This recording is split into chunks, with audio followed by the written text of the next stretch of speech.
on the King County Council. Go right ahead. So go ahead to the next slide. That was just the intro.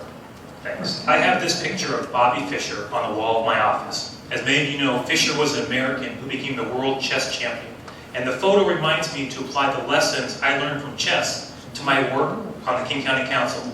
Tonight, I have time to share 3 lessons. Number 1, the balance of strategy and tactics. Every chess master understands the difference between these concepts. Strategy is a setting of long-term goals. Tactics are short-term maneuvers that help you get there. Here's a simple example. I have the white pieces, and my strategies control that d5 square you see. The tactic I use is to eliminate the defender of that square, the knight, which allows my knight to take control of the d5 square. Strategy accomplished. In government, we focus too much on tactics and lack strategy. We're often overwhelmed by the crisis of the day and focused on the short-term tactics. It's like playing whack-a-mole.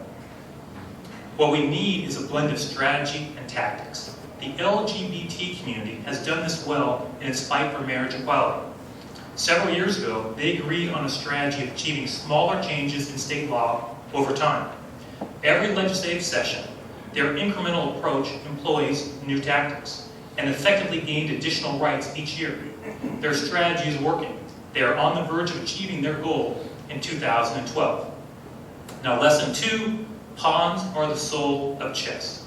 When you first learn chess, you naturally focus on the more powerful pieces, the rooks, the queens, bishops, and knights. But to master the game, you must understand that it is actually the pawns that dictate the game's character. This concept was first introduced by the 18th century French master Philidor.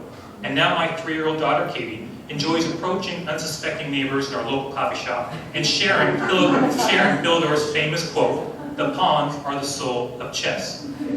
Here's an example.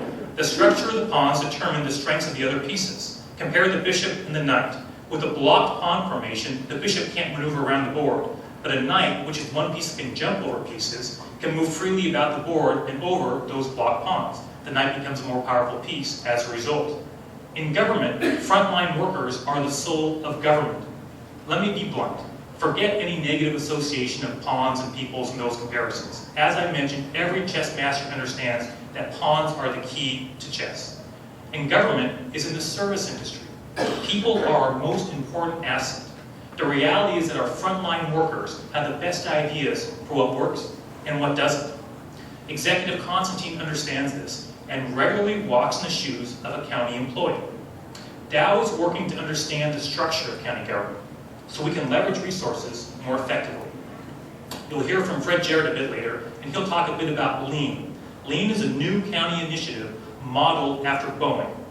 It empowers employees to improve the way we do business and helps us restructure resources to become more efficient, more lean, and save taxpayer money. Now let's move to lesson 3, our last lesson. You learn more from a game you lose than any game you win.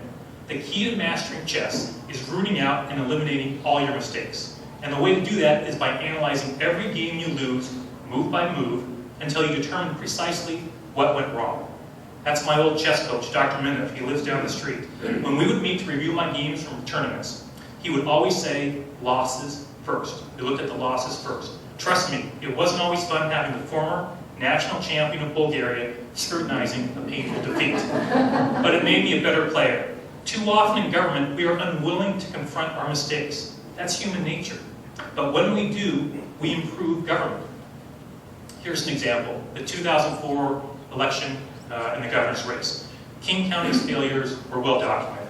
An independent auditor said we had the worst ballot security he'd ever seen. We worked with our council colleagues. We hired outside experts, not from Bulgaria, to review our mistakes and recommend reforms. We embraced those reforms, and now we have a nationally recognized elections department that we can be proud of. So to recap, how can we improve government by applying the lessons of chess? First, we need to think strategically as well as tactically. We need to remember that our employees are the soul of government. And third, we need to learn from our mistakes and apply those lessons. Now I'm passing these lessons on to my kids. I have 3-year-old twins, And you're about to see a picture of Jack, that's Katie's twin brother. And for some reason, my wife Colleen thinks we should teach them how to spell before they learn the intricacies of the French defense. But hopefully I've convinced you that the lessons of chess have broad application, including how to improve government. Thank you for your time.